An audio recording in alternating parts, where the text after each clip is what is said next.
नमस्कार दोस्तों, आपका हमारे YouTube चैनल पर स्वागत है। नमस्कार दोस्तों, यह एक धार्मिक कथा है। धन के देवता कुबेर तीनों लोकों में सबसे अमीर थे।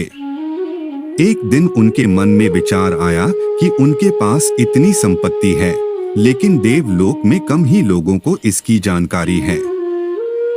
इसलिए उन्होंने अपने धन का प्रदर्शन करने के विचार से एक भव्य भोज का आयोजन करने की बात सोची।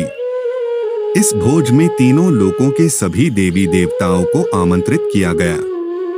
भगवान शिव कुबेर के इष्ट देवता थे, इसलिए भगवान शिव का आशीर्वाद लेने कुबेर कैलाश गए और भगवान शिव से कहा, प्रभु, आज मैं सभी लोकों में सबसे ज्यादा धनवान हूँ।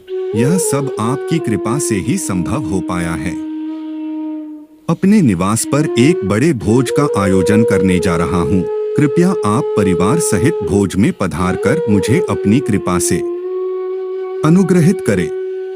भगवान शिव को कुबेर के मौजूद अहंकार दिख गया, इसलिए भगवान शिव बोले, वत्स, मैं कहीं बाहर नहीं जाता। यह सुनकर कुबेर शिव भगवान के सामने गिड़गिड़ाने लगे, भगवान, अगर आप नहीं आएंगे तो आपके बिना मेरा यह सारा आयोजन बेकार हो जाएगा, यह सब व्यर्थ हो जाएगा। तब शिव जी ने कहा, एक उपाय है। मैं अपने छोटे बेटे गणेश को तुम्हारे भोज में जाने को कह दूंगा। कुबेर संतुष्ट होकर लौट आए। नियत समय पर कुबेर ने अपने निवास में भव्य भोज का आयोजन किया। सभी लोकों के देवता असुर पहुंच चुके थे।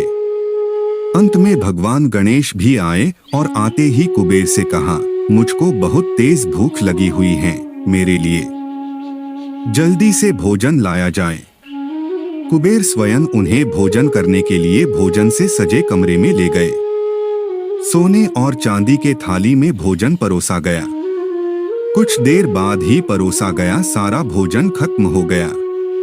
गणेश जी के लिए दोबारा खाना परोसा गया। गणेश जी उसे भी खा गए। बार बार खाना परोसा जाता और क्षण भर में गणेश जी सारा भोजन चट कर जाते। थोड़ी ही देर में हजारों देवी देवता और असुरों के लिए बना भोजन खत्म हो गया, लेकिन भगवान गणेश का पेट नहीं भरा। वे रसोई घर में जा पहुंचे और वहां रखा सारा कच्चा सामान भी खाने लगे, लेकिन तब भी उनकी भूख नहीं समाप्त हुई। जब सभी खाद्य वस्तुएं खत्म हो गई तो भगवान गणेश ने कुबेर से कहा, जब तुम्हारे इस भोज में मुझे खिलाने के लिए कुछ था ही नहीं, तो तुमने मुझे अपने भोज में न्योता क्यों दिया था? भगवान गणेश की बात सुनकर कुबेर का अहंकार चूर-चूर हो गया। धन्यवाद। आपका दिन शुभ हो।